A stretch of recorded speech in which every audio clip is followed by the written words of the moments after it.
Саламатсыңар менин кичинекей досторум. Жайкы каникул келди деп китептерди аргачакка тыштап салып, окуганды унутуп калган жоксуңарбы?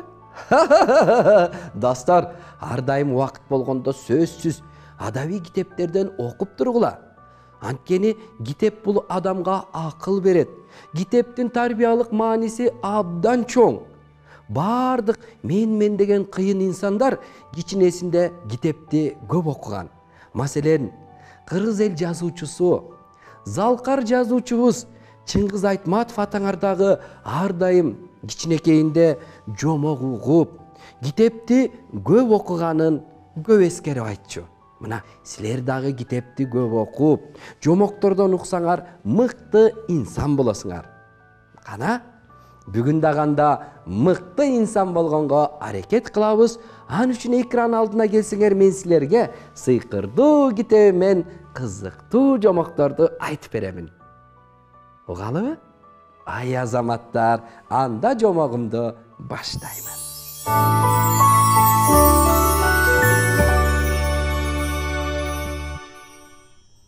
Илгери бир ач карышкыр бир күнү чоң койду кармап алып, шашпай жейин деп аны ийнине киргизип алат.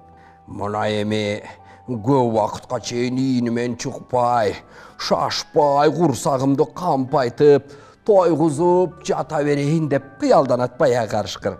Ошол учурда жакын арада жүргөн түлкү кой этинин жытын сезип, карышкырдын ийинин жанын айланчыктап кетпей жүрө берет. Анан куу түлкү карышкырга: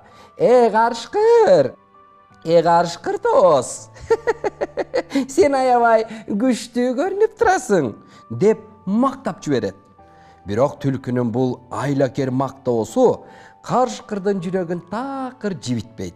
Ошондо карышкыр митам түлкүгө ачууланып: "Эй түлкү, кеткин бул жерден.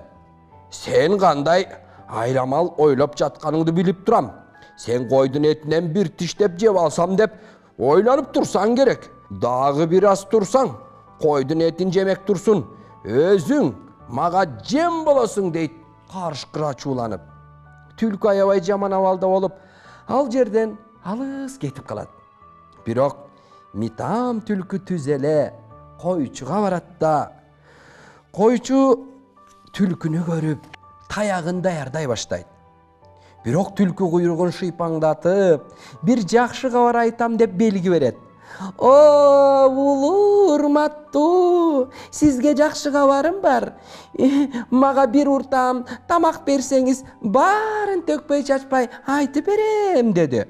Баягы койчу түлкүнүн астына бир тиштем эт таштады. Куу түлкү аны жеп бүткөндөн кийин койчуга: "Жанагы айлакер карышкыр сиздин койду уурдап барып, азыр ийининде аны жегени жатат. Кааласаңыз барып, аны оңой эле кармап алсаңыз болот, улуу урматтуум" деди түлкү. Анан баягы койчуну ээрчитип, карышкырдын ийинине келип калды. Ошентип алар ийинге жетерде карышкыр качып жөнөйт. Койчу качып бараткан карышкырды таягы менен уруп, кубалап калат. Түлкү болсо дароо мүмкүнчүлүктөн пайдаланып, ийинге кирип, койдун этин тутуп жеп кирет. Жеп жатканда кулагына иттердин үргөн үндөрү угулат. Көрсө, койчунун иттери койчуну издеп артынан ызылдап келип калышыптыр. Койругун түйгөн түлкү бир маалда иттерден дароо качып жөнөйт. Бирок иттер куу түлкүнүн артынан түшүп, ага жетип барып талап жатып калышат. Акыры түлкү эптеп жатып, араң дегенде иттерден кутулат. "Чынында мен муну өзүм каалабадым. Бирок казган орго өзүм түшүп кала жаздадым. Мындан кийин кууланбай жөн жүрөйүн. Мындай кылбашым керек экен. Зыян тарткан эле өзүм болдум" деп кыңшылап ыйлаган экен баягы түлкү. Кээде куу түлкү да канча кууланса да азапка түшүп калган учурлары болот, достор. Бирөөгө ор кассаң, кеңири каз. Анткени ага өзүң түшүп каласың дейт. Мына, ушул сөздүн мааниси ушул жомокко туура келет экен. Достор, жомок жактыбы? Мына куу түлкү кууланам деп атып, мына өзү да жем болуп кала жастаптыр. Ал эми ач карышкыр шашпай ийинге жатып алып, бир койдун этин өзүм жалгыз жейм деди эле. Мына анысы да ишке ашпай калды.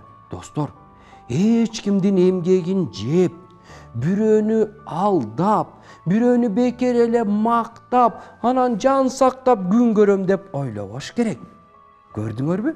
Мына бирөөнүн коюн урдап алган карышкыр дагы, карышкырды алдайм деген түлкү дагы ошентип өз тилектерине жетпей калышты.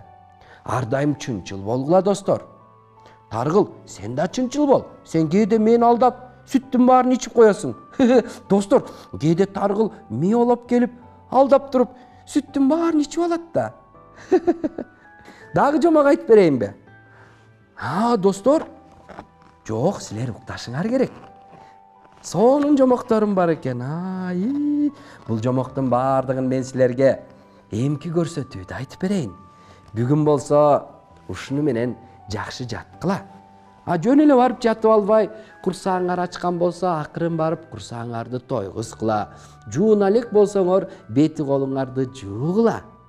Жуудуңарбы? Ай азамат, жууган болсоңор анда акырын жаткыла да уктап калгыла. Силерге кааларым, бүгүн түнүңөр тынч болуп, уйкуңар таттуу болуп, анан достор, түшүңөр кызыктуу болсун. Кызыктуу түш көргүлө. Анан мага айтып бересиңер. Мен силерге жомок айтып берем, силер болсо мага көргөн түшүңөрдү айтып бергиле. Кой, менин досторум уйкулары келип атат. Жакшы жаткыла. Жомок китебим да чарчады. Уктайлы эми, достор.